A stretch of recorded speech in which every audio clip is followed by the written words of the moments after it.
Okay, let's talk about source of errors. Okay, how do we write a source of error for a physics practical exam? It's not always the easiest thing to write, okay? So you have to be specific on what you're going to write. Okay, you cannot write things like, okay, turn off the fan, switch off the lights, close the windows, okay, avoid parallax error, okay, don't let the pin poke my finger, all this kind of stuff. Okay, that won't work. Okay, source of error, you usually have to see what you're doing, okay, as you are performing experiment, observe what are the source of errors and how you overcome it. Okay, so what I have here is a list of experiments in general, okay, like the pendulum experiment, principle of moments, light, okay, with pins and mirrors, light with lenses, okay, and over this side about electricity, right, experiments, and there are various source of errors. So what I suggest you could do is to especially look at the experiments you have done this year, okay, come up with your own list of source of errors, okay, and the ways to improve. Okay, of course you're not going to get exactly the same experiment you did in the lab for your O-level exams, okay, but you can always adapt it to the situation.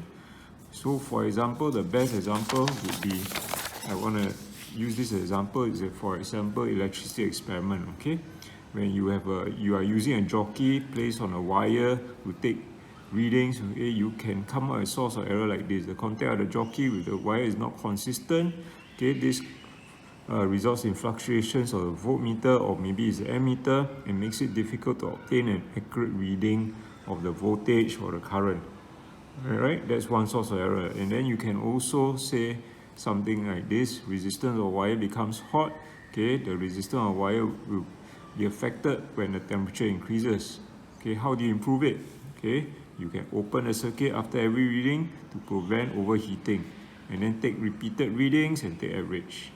Okay, and for the jockey likewise, okay, since you can't get a consistent readings, you can say you will take repeat readings, all right, and take the average. Right, you can also say, I can think of one now also as well, that the wire has many kinks, right? That means it's not straight, okay, and it's very bent, okay, so this will affect the measurement of the length of, let's say, L of the wire, right? So that is one, also another possible source of error that you could come up with for electricity.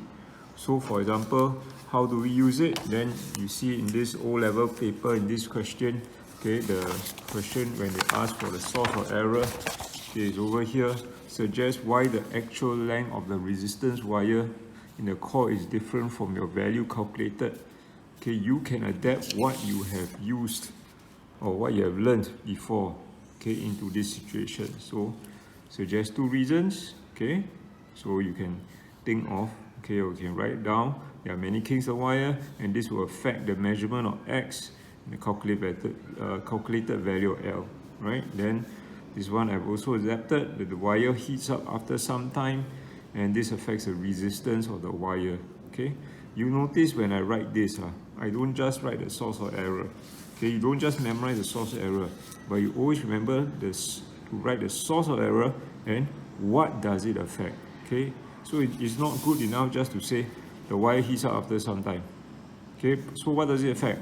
It affects the resistance of the wire and then also affects your reading of V and L.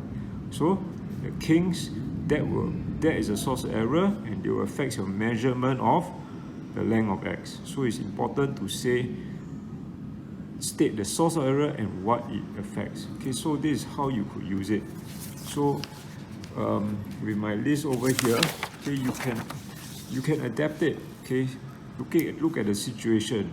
So for example, if you are doing an exam, O-level practical exam question on there are pins and mirrors, okay, you might be able to use this, that the pins are thick, okay, and make big holes, thus affecting the accurate construction of the paths of the incident emergent rays. So ways to improve: use very thin pins, okay, place the pins 5 cm apart. So do spend some time to study this, to read through this, and then if something comes out which is somewhat similar, you can adapt it. Alright?